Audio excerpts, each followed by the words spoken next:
मेथी मटार बनवण्यासाठी मेथी घेतले मी। इथे 1 वाटी मटार घेतला आहे, 1 बटाटा घेतला आहे, कढीपत्ता घेतला आहे आणि 2 मिरच्या घेतल्या, लसूण घेतला आहे। इथे आता कढईत तेल तापत ठेवले, त्यात राई टाकून घेऊ।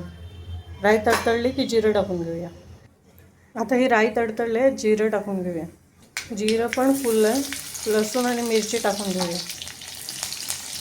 आता कढीपत्ता टाकला मी। फोडणी झाल्या, आता याच्यात मटार आणि बटाटा टाकून घेऊ।